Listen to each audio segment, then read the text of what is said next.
Hello student, आज हम आपको त्रिकोणमिति के उन क्वेश्चनों को करेंगे जो CHSL एग्ज़ाम जो 2023 में होने वाला है, इसके लिए बहुत इंपॉर्टेंट है। जैसा कि आपकी स्क्रीन पर सवाल दे रखा है, देन tan 9 डिग्री, ये सवाल बहुत इंपॉर्टेंट, मतलब इनमें से ही आपको सवाल CHSL के एग्ज़ाम में मिल जाएंगे। देखो, जैसा कि आपकी स्क्रीन पर भी दे रखा है क्वेश्चन, देखिए ज़रा, tan 9 degree, tan 45 degree, tan 60 degree, tan 47 degree और tan 81 डिग्री। देखो, अगर ये सारे के सारे tan में है तो ज़रा आप मेरी बात समझिए, आपको बताना क्या है मुझे। देखो, या तो ये tan में होंगे सारे के सारे, और या सारे के सारे ये cot में होंगे। ये दोनों में से किसी एक में ही होंगे। वो इसलिए क्योंकि tan जो होता है वो 1/cot होता है और cot जो होता है वो 1/tan होता है। इन दोनों के अलावा ये किसी और में अगर आते हैं तो बीच में निशान या तो प्लस का होगा या माइनस का होगा, दोनों में से कोई एक निशान होगा। लेकिन अभी बीच में कोई भी निशान ना होगा, सीधा सीधा मल्टीप्लाई का निशान है। बस आपको ये बात ध्यान रखनी है कि या तो ये tan में आएंगे, अगर ये मल्टीप्लाई में आएंगे, या फिर cot में। ओके, इसके अलावा बात देखिए, दूसरी कंडीशन, आपको tan, अगर ये सारे tan में तो ये 9 डिग्री, आपको दूसरा वाला tan ऐसा सर्च करना है कि 9 में अगर 81 को ऐड कर दें तो वो 90 हो जाए। तो देखो, tan ये वाला और ये वाला दोनों मिला के 90 हो गया। उसके बाद 43 में अगर 47 को ऐड कर दें तो ये भी 90 हो गया। अगर tan 9 डिग्री, देखो ज़रा ये एक्सप्लेन कर देता हूँ मैं, tan 9 डिग्री और tan 81 डिग्री, आपको इन दोनों की वैल्यू डायरेक्ट एक लिखनी होगी जब भी दो tan बगल बगल में आए और उनकी वैल्यू 90 होती हो। ओके, लिखा कैसे है बस वो भी मैं आपको एक्सप्लेन कर देता हूँ। देखो, tan 9 डिग्री इंटू, और ये जो होता है ये tan 90 माइनस 9 डिग्री होता है, और 90 माइनस थीटा होता है cot थीटा। cot 9 डिग्री और tan को हम 1/, में तोड़ सकते हैं।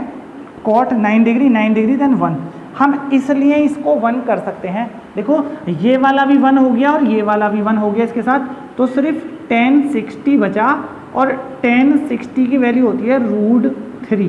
देन आंसर हो गया हमारा एक क्वेश्चन। ओके, ये सवाल बहुत इंपॉर्टेंट है और मैं पूरा 100% बोल सकता हूँ कि इस टाइप का सवाल आपको CHSL में ज़रूर मिलेगा। ओके, चलते हैं हम अपने नेक्स्ट क्वेश्चन पर। ज़रा नेक्स्ट क्वेश्चन देखिए। नेक्स्ट क्वेश्चन में उसने क्या बोला है, देखो सेम बात एकदम बिल्कुल ऐसे ही दिया है, लेकिन इस बार इसने थोड़ा बड़ा कर दिया है। tan 1 degree into tan 2 degree, tan 3 degree dot dot dot dot dot dot dot dot और tan 89 डिग्री। देखो, बात फिर से वही है, सारे के सारे tan ही हैं। tan 1 डिग्री है, आपको 1 में कितना जोड़े कि 90 हो जाए, देन 89, मतलब ये इसके साथ 90 हो जाएगा, ये इसके साथ, ये इसके साथ। एक संख्या ऐसी आएगी जो 90 नहीं बना सकती, क्योंकि tan 45 जो है वो सिर्फ एक ही बार है, और अगला 90 बनाने के लिए 45 एक बार और चाहिए। अगर हम इसके पीछे देखें तो tan 44 और ये tan 46, देखो ये दोनों भी 90 बना रही हैं। तो मैंने जैसा कि अभी पीछे के सवाल में बताया है, अगर दो tan मिलकर 90 बन जाएं, उनके एंगल 1 डिग्री और 90, तो वो 1 हो जाएगा। इसलिए हमारे पास बचता है सिर्फ tan 45 डिग्री, और tan 45 की डिग्री वैल्यू होती है देन 1, और ये हमारा क्वेश्चन हो गया।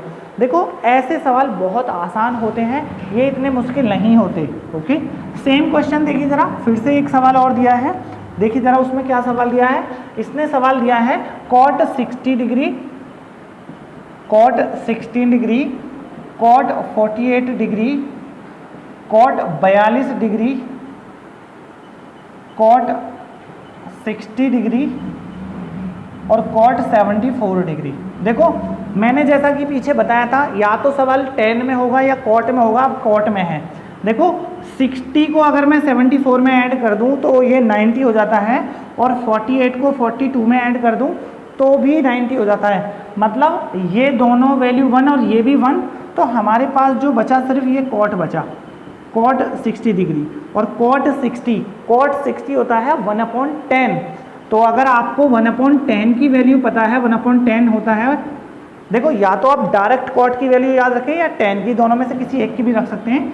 तो 1/√3 tan की वैल्यू 1/√3, या फिर आप डायरेक्ट cot की वैल्यू इतनी लिख सकते हैं, या फिर 1/10 करके। देन आंसर, हमारा आंसर ये हो गया। आपको ऑप्शंस में आंसर ये भी मिल सकता है और वो कभी कभी इसका परिमेयकरण भी कर सकता है।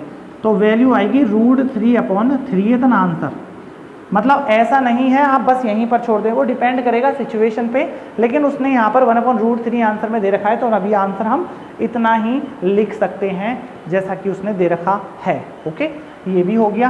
देखो चलते हैं हम अपने नेक्स्ट क्वेश्चन पर। नेक्स्ट क्वेश्चन देखिए जरा। नेक्स्ट देखो, सबसे पहली कंडीशन इस टाइप के सवाल के लिए आपको ये जो 6 साइन दे रखे हैं इनकी बात समझिए। देखो कॉस तो साइन में बदलता है, टेन कॉट में, कॉट टेन में, सेक कोसेक में और कोसेक सेक में। ये कंडीशन एक। तो देखो यहाँ पर कॉस है और कोसेक दे रखा है, तो आपको इन दोनों में से एक को बदलना है। तो आप जिसे मर्जी उसे बदल सकते हैं। चाहे तो आप कॉस को बदल दीजिए, अगर आप कॉस को बदलेंगे तो वो साइन में बदलेगा, पहली कंडीशन। और जो एंगल दूसरे वाले का है आपको वो लिखना है बस। आप ये इस तरीके से ध्यान रखें। तो ये दोनों बगल बगल आ गए। देखो साइन और कॉस दोनों एक दूसरे के अपोजिट होते हैं, मतलब 1/sin 50 into 1/cosec 50 into cosec 50। इन दोनों की वैल्यू तो 1 आ गई। अब बात आती है इसकी। देखो ऊपर 10 है, नीचे cot है, तो ऊपर वाले को बदल देते हैं। ऊपर वाला बदलेगा cot 40 नीचे वाले के अकॉर्डिंग, और प्लस नीचे वाले cosec 40, और नीचे भी सेम cot 40 प्लस cosec 40, और ये दोनों आपस में कटे और इसकी वैल्यू फिर से 1, और 2 आ गया आंसर। ओके, बस आपको ये बात समझनी है आखिर ये tan 50 का cot 40 हुआ कैसे। देखो tan 50 बराबर जो होता है वो होता है tan 90 - 40, और tan 90 - 40 होता है cot 40, क्योंकि tan और cot दोनों पास पास हैं, ये पास वाले में ही बदलेंगे। ओके, ये त्रिकोणमिति के 4 सवाल हैं जो हमने किए हैं। अगर आपने हमारा चैनल सब्सक्राइब नहीं किया है तो चैनल को सब्सक्राइब कर लें। हम मैथ के बहुत इंपॉर्टेंट क्वेश्चनों को सॉल्व करेंगे जो आपको CHSL और अदर एग्जाम जिसमें त्रिकोणमिति आती है उसमें हेल्प करेंगे। Okay, thank you.